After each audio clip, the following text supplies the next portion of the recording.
برج جو ہے وہ مینار کو کہتے ہیں، اور یہ خونی برج مطلب ایک خونی مینار ہے۔ خونی برج ایک تاریخی مقام ہے۔ سکندر اعظم یہاں پر جو ہے ایک تیر لگنے سے زخمی بھی ہوئے، اور تجاوزات کی بھرمار ہے، اس کا خاتمہ ہونا چاہیے۔ ایسا مینار ضرور ہے جہاں پر جو ہے بڑی تعداد میں ہلاکتیں ہوئی ہیں۔ یہ ہمارا بہت پرانا ورثہ ہے، اس کی حفاظت حکومت کا فرض ہے۔ ہزاروں سال قدیم ملتان کے اندرون شہر کے گرد کلومیٹروں پر محیط یہ فصیل دہلی گیٹ اور پاک گیٹ کے درمیان میں جب ایسے مقام پر پہنچتی ہے جہاں 322 قبل مسیح میں فاتح عالم سکندر اعظم کو ملتان پر حملے کے وقت ایسا تیر لگا جو علاج معالجے کے باوجود آخر اس کی جان لے گیا۔ جی ہاں، اسی مقام پر یونانی اور ملتانی فوجوں کے درمیان میں گھمسان کا ایسا رن پڑا کہ لاشوں کے انبار لگ گئے، جنہیں دور سے دیکھنے پر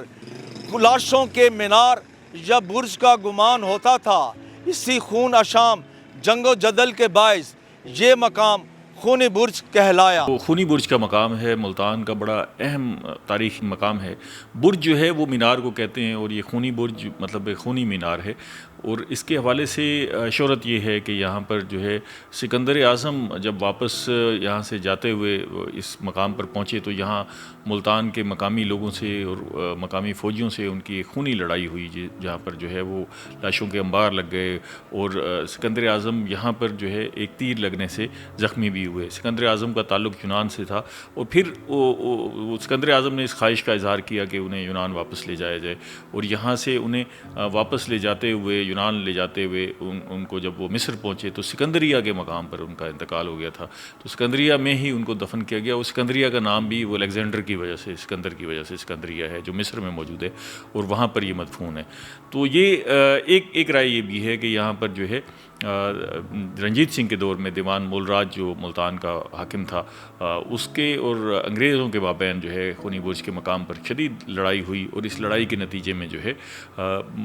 لوگوں کی بڑی ہلاکتیں ہوئی، بہت سارے لوگ جو ہے مارے گئے، اور اس وجہ سے بھی اسے خونی برج کہا جاتا ہے۔ لیکن یہ دونوں واقعات بھی اگر ہم سامنے رکھیں تو یہ خونی برج تو ضرور ہے، ایسا مینار ضرور ہے جہاں پر جو ہے بڑی تعداد میں ہلاکتیں ہوئی ہیں، تو ان ہلاکتوں کی وجہ سے یہ مشہور ہے۔ اب اتنا اہم اور تاریخی مقام جو ہے اس کو سنبھالنے کی اور اس کو لوگوں کے سامنے لانے کی ضرورت ہے۔ یہاں ہم پہلے دیکھتے تھے تو ارد گرد جو گندگی کے ڈھیر تھے، یہ فصیل کی ایک نکر ہے جس کی ایک طرف جو ہے پاک گیٹ اور دوسری طرف دہلی گیٹ کو رستہ جاتا ہے، تو اس نکر کے نیچے ساتھ ساتھ جو ہے وہ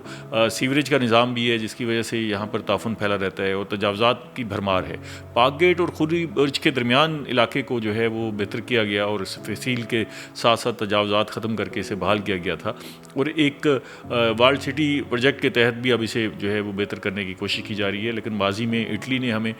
وارلڈ سٹی کو بحال کرنے کے لیے پیسے دیے تھے، اور وہ پیسے بھی جو ہے پراپر انداز سے خرچ نہیں ہو سکے۔ پاکستان کے اندر جو ہے چند شہر ایسے ہیں جہاں پر فصیل باقی ہے، ان شہروں کی فصیل باقی ہے، قلعے کی فصیل باقی ہے، جن میں سے ملتان ایک ہے، اور ملتان کے نوائی علاقے میں شجاع آباد بھی ایک ایسا شہر ہے جہاں پر فصیل موجود ہے۔ تو یہ بڑا تاریخی مقام ہے، تاریخی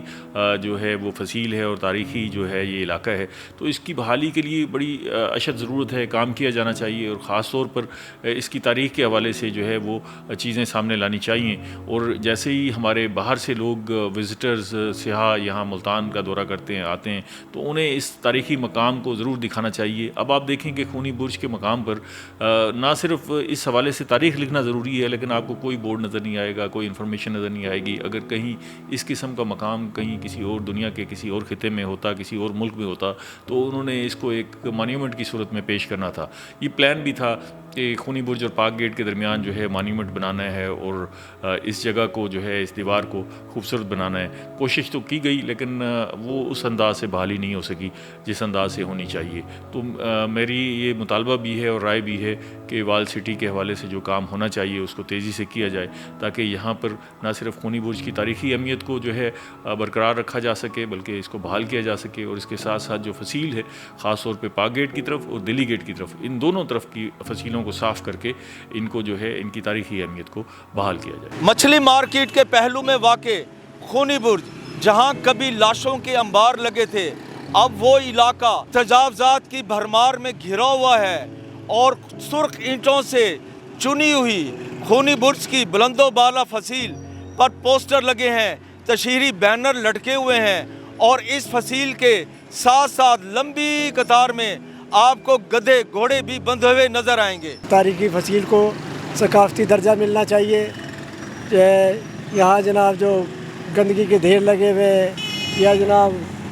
یہ گدھے گھوڑے بندھے ہوئے اور تجاوزات کی بھرمار ہے، اس کا خاتمہ ہونا چاہیے۔ ملتان کی تاریخ چھاننے کے لیے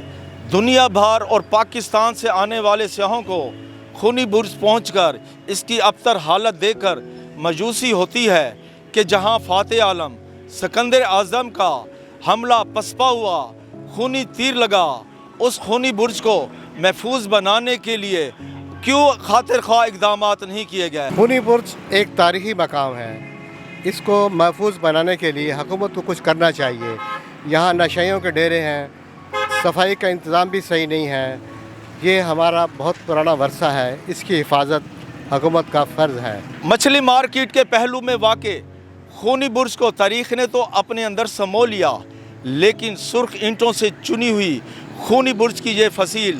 کا آج کے ارباب اختیار سے یہ شکوہ ہے کہ اسے محفوظ بنانے میں کیوں غفلت برتی گئی ہے۔ کیمرہ مین حبیب الرحمان کے ساتھ محمد ندیم قیصر، ایس ڈی نیوز، ملتان۔